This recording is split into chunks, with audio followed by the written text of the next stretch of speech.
Hello అండి అందరికీ welcome back to my channel. అసలు బయట భరణి గారు ఇలా అన్నారంట అలా అన్నారంట అని ఇంత కాంట్రవర్సీ నడుస్తుంది కదా. అండ్ కళ్యాణ్ గారు టాప్లో ఉంటారన్న విషయం ఒక ఎడిటింగ్ చేసి వీడియో డిస్ప్లే చేయడం జరిగింది. అన్నిటికీ మించి దివ్య గురించి తనుజ గురించి అసలు ఆయన ఇంటర్వ్యూస్లో ఏం చెప్పారు, ఆయన ఉద్దేశం ఏంటి, యాజ్ ఇట్ ఈస్గా హానెస్ట్గా నా ఒపీనియన్ నేను షేర్ చేస్తాను. ఫస్ట్ అయితే లైక్ చేసి వీడియో స్టార్ట్ చేసేయండి. అండ్ ఎవరెవరైతే సబ్స్క్రైబ్ చేయకుండా చూస్తున్నారో సబ్స్క్రైబ్ చేసి చూడండి, ఎండింగ్ వరకు చూడండి. ఇంట్రెస్టింగ్ పాయింట్స్ ఉంటాయన్నమాట ఇందులో. అసలు భరణి గారి ఉద్దేశంలో దివ్య గురించి, తనుజ గురించి, సుమన్ శెట్టి గారి గురించి ఏమన్నారు అనేది అయితే నేను చెప్తాను అనమాట. ఆయన చాలా ఇంటర్వ్యూస్ ఇచ్చారనమాట. బిగ్ బాస్ బజ్ ఇంటర్వ్యూస్ దగ్గర నుంచి అన్ని ఇంటర్వ్యూస్ నేను చూసాక నాకు అర్థమైంది ఏంటంటే, ఆయన చెప్పాలనుకుంది ఫస్ట్ దివ్య గారు ఏ రోజు కూడా ఆయనతో గేమ్ ఆడడం కోసం అయితే ఆయనతో లేరనమాట. నిజాయితీగా జెన్యూన్గా ఒక ప్రాపర్ బ్రదర్ బాండింగ్ ఉన్నది దివ్య గారితోనే. బయటికి ఎలా ప్రొజెక్ట్ అయినా, ఎవరు ఎలా క్రియేట్ చేసినా ఆమె కొంచెం పొజెసివ్ అయింది. అదొక్క చోట అది ఇబ్బందిగా అనిపించింది. డామినేటింగ్గా ఆవిడ అరిచిన మాటలు కరెక్ట్, ఆ డామినేటింగ్గానే భరణి గారి మీద నా అన్నయ్య కదా అని చనువుతో కొంచెం ఒక మెట్టు ఎక్కువే వెళ్ళి ఆయన మీద కొంచెం డామినేటింగ్ చేయడం వల్ల అది నెగిటివ్గా ప్రొజెక్ట్ అయింది. కానీ ఓపెన్గా ఫెయిర్గా మాట్లాడాలి అనుకుంటే అసలు దివ్య గారే జెన్యూన్గా భరణి గారితో ఒక ప్రాపర్ రిలేషన్ అని చెప్పచ్చు అనమాట. అండ్ సుమన్ శెట్టి గారు కూడా ఇంటర్వ్యూలో చెప్పడం జరుగుద్ది, అసలు ఆ హౌస్లో మాకు ఎవ్వరు సపోర్ట్ లేరు, నాకు భరణి గారికి నేనే.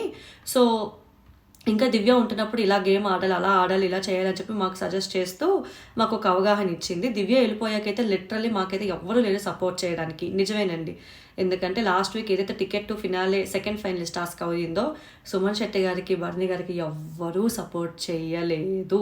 That is for sure. Even Tanuja గారు కూడా లేదు, టఫ్ అవుతుంది అని చెప్పేసి నేను సపోర్ట్ ఇవ్వను అని చెప్పడం జరిగింది.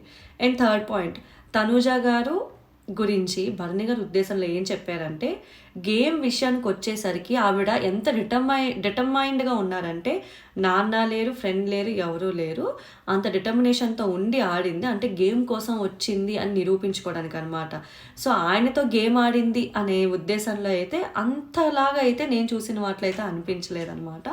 ఆయన చెప్పాలనుకున్న ఉద్దేశం, తనుజ గారు అంత డిటర్మినేషన్తో ఉన్నారు, గేమ్ ఆడడం కోసం ఏదైనా అంటే ఎవరిని ఏ రిలేషన్ బాండింగ్ తనకి ఎక్కడ అడ్డొస్తుందో అని తను గేమ్ వచ్చినప్పుడు మాత్రం తనకు తను చూసుకున్నారన్న విషయాన్ని అయితే క్లియర్ కట్గా చెప్పారు.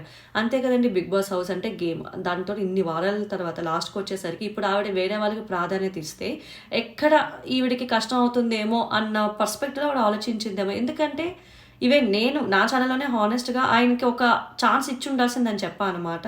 ఇప్పటికీ అదే పాయింట్ మీద ఉన్నాను. కానీ ఒక్క ఛాన్స్ ఇవ్వడంలో అంత గేమ్ తిరిగిపోద్దని అయితే నేను అనుకోవట్లేదు అనమాట. ఇప్పటికీ అప్పటికి అదే చెప్తాను. కానీ ఆవిడ గేమ్ ఆడాలి, నేను ఇలానే ఉంటాను, నేను రూత్లెస్గానే గేమ్ ఆడతాను, నాకు ఏ రిలేషన్ వద్దు, ఎండింగ్కి వచ్చేసరికి నేను ఎట్లా అయినా విన్నింగ్లో ఉండాలి, టాప్ 5లో ఉండాలి అన్న, విన్నర్ అవ్వాలి అన్న డిటర్మినేషన్తో ఆడింది అన్న ఉద్దేశంతో భరణి గారు చెప్పారు. కానీ తనుజ గారు వెళ్ళి భరణి గారితో గేమ్ ఆడింది, గేమ్ కోసమే అతనితో ఉన్నది, గేమ్ విషయానికి వచ్చేసరికి లెక్కలేసింది అన్న విషయంలో అయితే ఎక్కడ ఆయన అలా మాట్లాడలేదనమాట. అండ్ విన్నర్ విషయానికి వచ్చేసరికి ఆ ఇంటర్వ్యూలో ఎడిటింగ్ చేసేసారు. కానీ యాక్చువల్గా జరిగింది ఏంటంటే, విన్నర్ తనుజ గారు విన్నర్ అవుతారు, కళ్యాణ్ గారు విన్నర్ అవుతారు, ఇద్దరు అర్హులే అని చెప్పేసి ఈయన అంటున్నప్పుడు ఒక్కరు చెప్పాలనుకుంటే ఎవరు చెప్తారు అంటే కామ్ అండ్ కంపోజ్డ్గా ఉంటున్నాడు. అందుకే నాకు ఎందుకో కళ్యాణ్ విన్ అవుతాడేమో అని అనిపిస్తుందని ఒక విన్ అయితే బాగుంటుంది ఒక అంచనా మీద చెప్పారు. కానీ ఎక్కడా కూడా ఆయనే విన్ అవ్వాలి కన్ఫామ్గా, తనుజ గారు విన్ అవ్వకూడదు అలాంటి ఏ ఉద్దేశం లేదు. అప్పుడు ఇప్పుడు ఎప్పుడు కూడా ఆయన తనుజ గారు విన్ అవ్వాలన్న ఉద్దేశంతోనే ఉన్నారు. ఊరికినే బయట నెగిటివిటీ ప్రచారం జరిగింది అనవసరంగా లాస్ట్ బిగ్ బాస్ అయ్యే 2 వీక్స్ ముందు మాత్రం. అదైతే అయ్యో ఇలా వెళ్ళిందా అని అనిపించింది. ఎందుకంటే అందరివి కూడా ఓటింగ్ అప్డేట్స్ అని, వీడియోస్ అప్డేట్స్ అని చూసాను. కానీ ఈయన ఇంటర్వ్యూ ఇంత క్లియర్ కట్గా చూసే ఇంత ఛాన్స్ దొరకలేదు.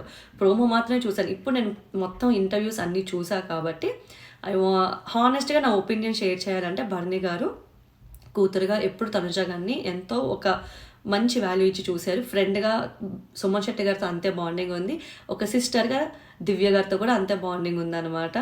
ఖచ్చితంగా తనుజ గారి గురించి అయితే ఎక్కడ నాకు అంత ఐడియా లేదు. కానీ దివ్య గారు, సుమన్ శెట్టి, భరణి గారు అయితే ఆల్రెడీ బయట కలవడం జరిగింది. వాళ్ళు సరదాగా ఫ్రెండ్స్గా అట్లా చిల్ అవ్వడం కానీ, వైబ్ అవ్వడం కానీ, లేదా ఫొటోస్ తీసుకోవడం కానీ మనం చూస్తూ ఉంటుంటాము సోషల్ మీడియా ప్లాట్ఫామ్లో. ఈ మధ్య కాలంలో అయితే వీళ్ళు ముగ్గురు ఫొటోస్ కూడా బాగానే సర్క్యులేట్ అయ్యాయి అనమాట. సో భరణి గారు అయితే ఆయన బాండింగ్ అనేది లైఫ్ లాంగ్ కంటిన్యూ చేసే మనిషి అని ప్రూవ్ చేసుకున్నారు. ఏదో హౌస్ వర్కే ఉండి బయటకు వెళ్ళాక వదిలేయకుండా నిజంగా very genuine person in the house అంటే నాకు బర్ని గారు, దివ్య అని క్లియర్ కట్గా అనిపించింది అనమాట. ఈవెన్ డెమోన్ అండ్ రీతు కూడా చూడాలి. ఇంకా వీళ్ళవేవి మనం బయట ఫొటోస్ కానీ ఏమి అంత కలిసినట్టు అంత రాలేదు, ఎందుకంటే ఇప్పుడే వచ్చారు కదా బయటికి. ముందు చూద్దాం. మీకేమనిపించిందో కామెంట్ డౌన్ చేయండి. బర్ని గారు చెప్పిన ఆన్సర్ బట్టి మీకేమనిపించింది? గేమ్ కోసం తనుజ తనతో ఉన్నదని అనిపించిందా, లేదు తనుజ తన గేమ్ కోసం తను ఆడుకుంది కానీ ఎక్కడ బర్ని గారితో అందుకున్నదని మీకు అనిపించిందా? ఈ 2 విషయాలకి కామెంట్ డౌన్ చేయండి. Like, share and subscribe my channel. Thank you.